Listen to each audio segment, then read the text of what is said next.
షర్మిల వ్యవహారం ముందు నుయ్యి వెనక్కొయ్యిలా మారింది. కాంగ్రెస్ పార్టీకి అధ్యక్షురాలుగా అంతకుముందు వైఎస్ఆర్ టీపీ పెట్టి అది మూసేసి ఆ తర్వాత కాంగ్రెస్ పార్టీలోకి వచ్చి అడుగులు ముందుకు వేసినటువంటి షర్మిలకి తెలుగుదేశం సంపూర్ణ సహకారం అందించింది. తెలుగుదేశం మీడియా కూడా సంపూర్ణ సహకారం అందించింది. ఇప్పుడు ఏం పాత్ర పోషించాలి?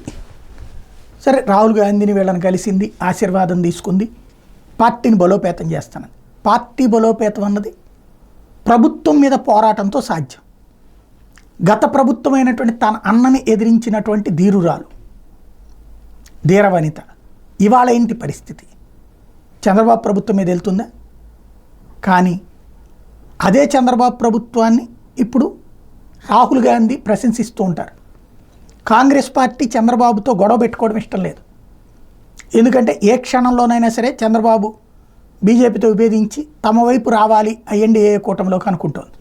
ఇంకోటి, మొన్నటి విజయం తర్వాత నెక్స్ట్ ఎలక్షన్స్కి వచ్చేటప్పటికి ఎన్డీఏ ఊపొస్తుంది, అలాంటప్పుడు చంద్రబాబు లాంటి వాళ్ళు తమకు అవసరం అన్నటువంటి ఉద్దేశం కూడా కాంగ్రెస్ అధినాయకత్వం దగ్గర ఉంది.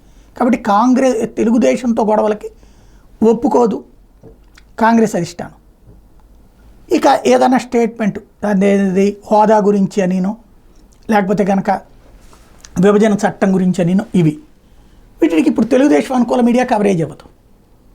వైఎస్ఆర్ కాంగ్రెస్ పార్టీ అనుకూల మీడియా కవరేజ్ ఇచ్చినా అంత ఉపయోగం ఉండదు. ఇప్పుడు 5 ఏళ్ళు నడుపుకురావాలి పార్టీని సంస్థాగతంగా డెవలప్ చేసుకురావాలి. సంస్థాగతంగా డెవలప్ చేయాలంటే అవతల ఈ రూట్లో ఉంది.